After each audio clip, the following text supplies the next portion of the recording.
Hello, we are going to be going over note 6.5 today, which is introductions to factoring. We talked a little bit about factoring back when we were doing simplifying radicals and we were looking for the factors of numbers.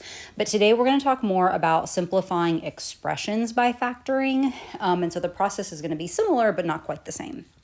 Our learning target today is I can factor binomials and trinomials by selecting and using appropriate algebraic methods.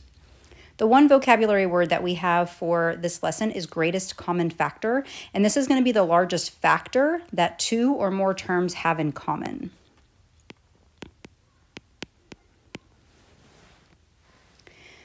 In order for us to be able to simplify expressions by taking out factors or by taking out the greatest common factor, we have to know what a greatest common factor is when we are comparing terms. So we're going to start with some numbers, and then we're also going to throw in some variables and see how we can do that. If you have large numbers, like example 2 with 20 and 50, and you have a hard time trying to remember what factors there are, remember that there is a trick in your calculator to help you remember how to do that, and that is to go to y equals, type in the number that you are looking for, divided by x, and then hitting second graph and going to the table to check and see what the factors are. So let's start by finding the greatest common factor between the terms, and we are going to start with 2 and 8. So when I am looking for the factors of anything, when I'm starting off, if I'm having a hard time just knowing what the greatest common factor is, you can make yourself a chart like this. And what I like to do is put one number in one spot and the other number in another. And all we are doing is looking for the numbers that multiply together to get you whatever that number on top is. So for example, when I am looking for the factors of 2, I'm looking for anything that can multiply together to get me 2.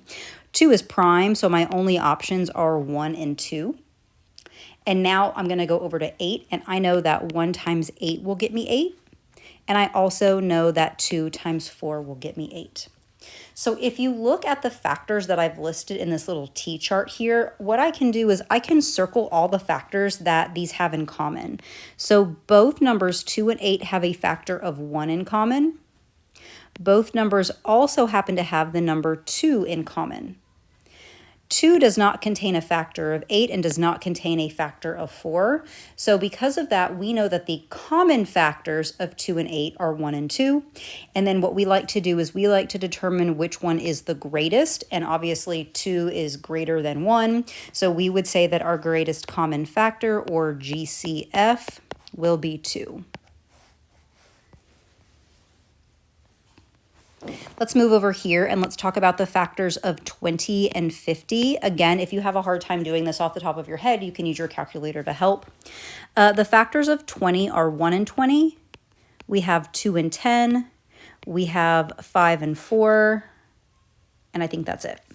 And then 50, we have 1 and 50, 2 and 25, 5 and 10. And I think that might be all of them. I think that's it. So then from here, I'm going to circle all of their common factors. There is a common factor of 1, a common factor of 2, a common factor of 5, and then they also have a common factor of 10. 20 is not a common factor between 20 and 50. 4 is not a common factor. 50 is not a common factor, and 25 is not a common factor. So 1, 2, 5, and 10 are my common factors, and out of all of those, 10 is the greatest of those common factors. So the greatest common factor between 20 and 50 is going to be 10. Sometimes you're going to be looking at like a trinomial, which is a polynomial with 3 terms, and you're going to have to determine what the greatest common factor is across the board. So we can do this with more than one number or more than 2 numbers. We've got 6, 18, and 21. So I'm going to start with the factors of 6, which is 1 and 6, and then 2 and 3. And then we look at 18. We've got 1 and 18. We've got 2 and 9, and then we've got 3 and 6. 21 is 1 and 21, and then 3 and 7. So as I go through here, everything is going to have a common factor of 1. 21 does not have a common factor of 2, even though 6 and 18 do, 21 does not. It looks like all 3 have a common factor of 3. 6 is only contained in 6 and 18. 18 is only contained there, 9, 21, and 7.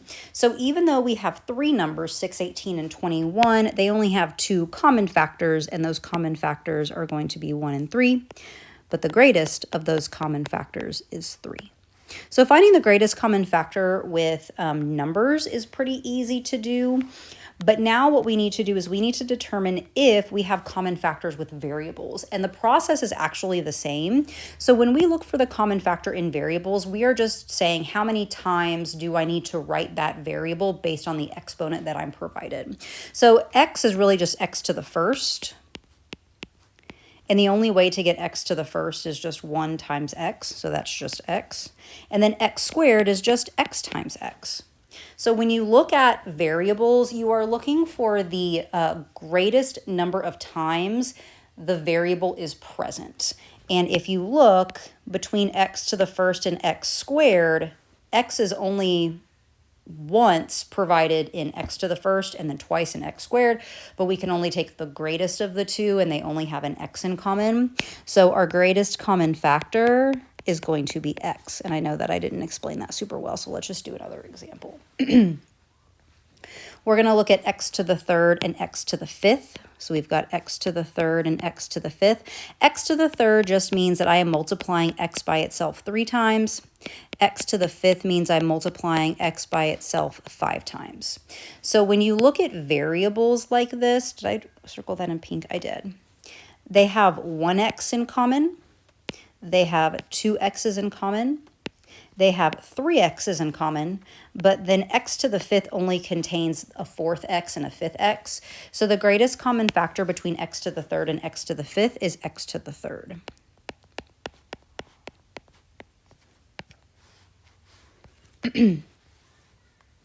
And then lastly, again, we can do this with more than one variable. So we've got x squared, x to the fourth, and x to the eighth.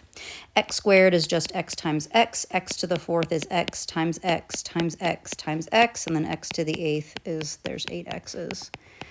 And then when I am looking for the greatest number of x's that they have in common, they only have 2 x's in common. So the greatest common factor of all of this is going to be x squared. Now, an easy way for you to remember or to just kind of know what the greatest common factor is going to be with variables specifically is whatever the smallest variable that you are given is. So in this case, x to the first, this one's x to the third, and this one is x squared. That is going to always be the greatest common factor that you can pull out of variables. It's not quite the same with numerical values that I'm looking at, but for variables, it is true. So let's talk about what factoring is exactly. Factoring is the process of undoing the distributive property. So what mathematical process do we use to do the distributive property? Well, when you are distributing, you are multiplying. Whoopsies. You're multiplying. So in order for us to undo the distributive property, we have to do the opposite of multiplying, which is dividing. So today, when you are looking at taking out a greatest common factor, I need you to think that we are undoing the distributive property, which is multiplication. So for the process of factoring, we will be dividing. Okay, so this we've already done before. It says simplify the expression completely. For us, simplifying, if I gave you something like this, would say, oh, I'm going to use the distributive property. 3 times x is 3x, and then 3 times 5 is 15. Now, in order for me to undo the simplified expression above, I'm going to rewrite whatever I just found here. And what I'm going to do is I'm going to look at these two terms and I'm going to try to figure out what is the greatest common factor between the two terms. When I look at this, I'm going to put a little division bar under both of those terms and I'm going to end up dividing out whatever my greatest common factor is. So first I'm going to look at 3 and 15. And if you need to make yourself your little T-chart over here, you can. And when I look at the numbers of 3 and 15, it looks like the greatest common factor between both of those terms is 3. So I know that I'm going to be able to remove a 3 from both of those terms. I have an x with my first term, but I do not have any variables with my second term. So the only thing that I'm going to be able to remove from both of my terms is a 3. So when you take out a greatest common factor, what you do is you put that on the outside of a set of parentheses, and then we are going to divide whatever we took out with our greatest common factor. So we say 3x divided by 3, those are going to cancel, and you are left with x. And then I'm going to move over here. 15 divided by 3 is a positive 5. And if you look, I just got here, my factored expression is actually what I started off with. So in our first step where it says simplify the expression completely, I'm doing the distributive property. And then in my second step where it says factor, I'm undoing the distributive property by dividing out the greatest common factor. And then we still end up with the same thing if we were to start off with using the distributive property. So factoring is just trying to get us back to what it would look like whenever we would have to use the distributive property. All right, what we're going to do is we're going to do a couple of these examples by taking out the greatest common factor. When I look at number 1, I always look at my coefficients first. You don't have to just look at your coefficients first, but that's what I like to do. And I start with my coefficients and I say, okay, what is the greatest common factor between 8 and 6? What can I take out of both terms evenly without having any remainders? Well, for 8, my options are 1 and 8, 2 and 4. And then for 6, my options are 1 and 6, 2 and 3. So out of both of those terms, my greatest common factor would be a 2. So I know that I'm going to have to take out a 2. If you look at both of your terms, both of them do not contain a variable, so I actually won't be able to take out any variables in this example. So once I know that I'm going to be removing a 2 from both of these terms, remember that you're going to put that on the outside of a set of parentheses. And then to get whatever's on the inside, we have to divide. 8 divided by 2 is 4. And then over here, I have to do 6x squared divided by 2. Well, 6 divided by 2 is 3, and I'm still left with x squared.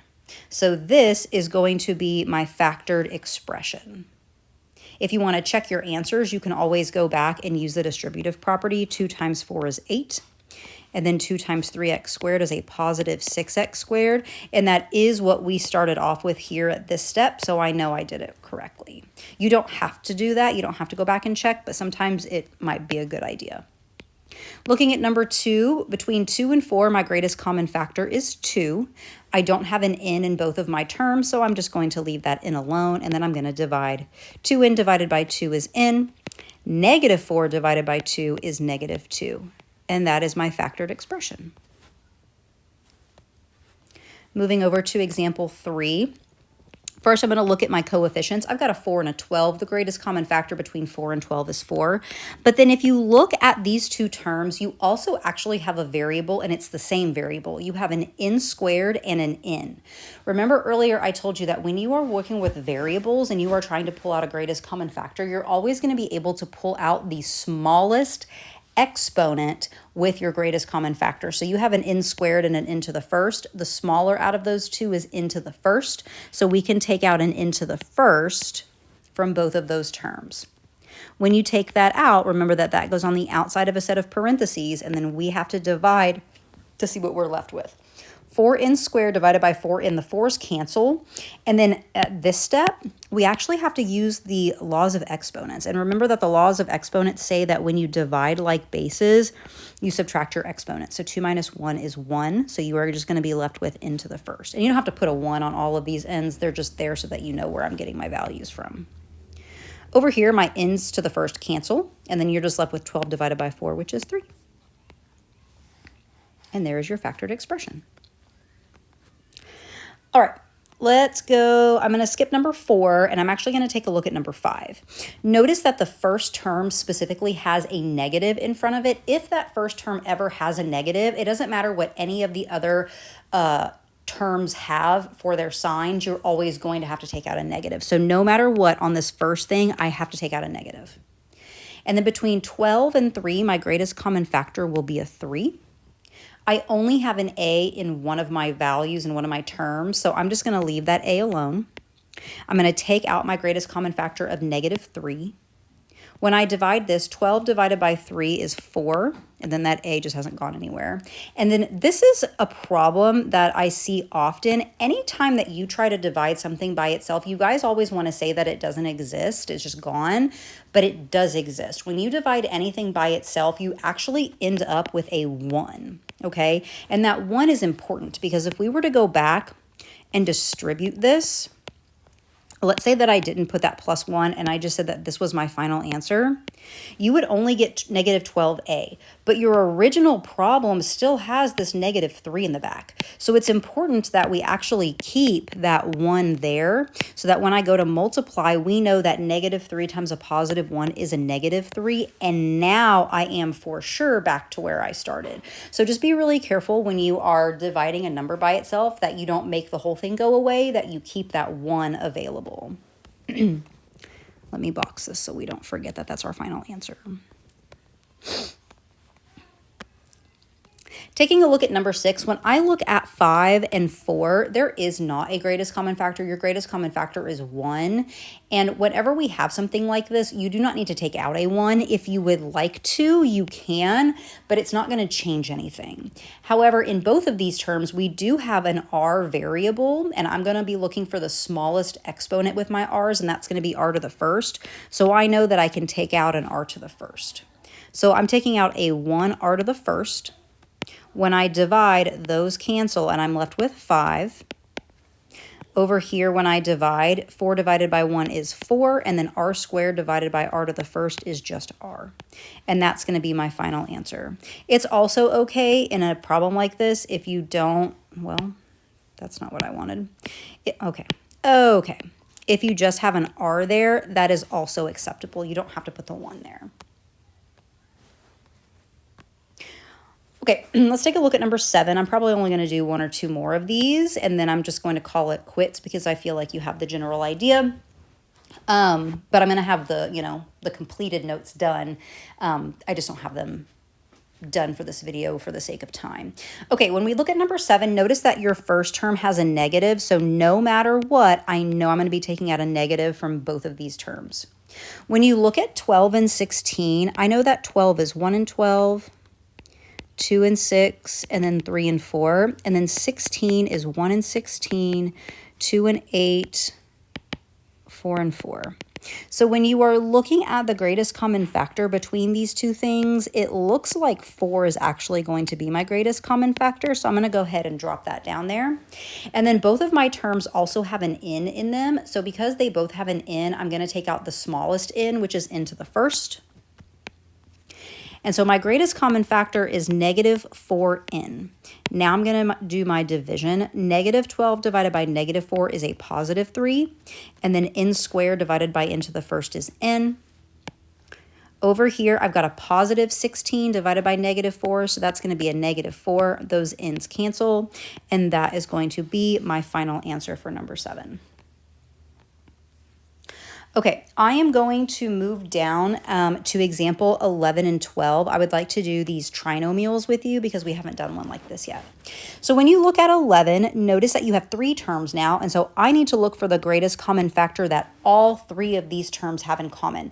The greatest common factor must contain a factor from all 3 of these terms, not just 2 of them. So when I look at 3, when I look at 3, it's 1 and 3, 1 and 6, 2 and 3, and then 1 and 9, and 3 and 3. So when you look at all 3 of these terms, the greatest common factor is a 3. So I know that I'm going to have to take out a 3. Now, when I look at the variables, I definitely have k's, but if you look at the last term does not contain any k's. And because the last term does not contain any k's, then I can't take out a greatest common factor of k because not all 3 terms have that. So I'm going to take out my 3, and then I'm going to divide. 3k squared divided by 3 is just k squared. Negative 6k divided by 3 is a negative 2k. And then 9 divided by 3 is a positive 3. And that is as much as we can do for today. We can technically factor that more, but you won't learn how to do that until the next set of notes. But that's how we would take out a greatest common factor in a trinomial. Looking at number 12, if you look at all 3 of these terms, the greatest common factor is 4. I also do not have a k in all three of my terms, only in the first two, so I cannot take out a k. So 4 is going to be what I take out. When I divide, I am left with k squared plus 2k plus 3. This is pretty much the same one we just did, but with a different GCF. All right, and that is how to take out a greatest common factor. If you have any other questions regarding taking out a greatest common factor, go ahead and see your teacher during their normally scheduled tutorial times, and I will see you in the next video. Bye!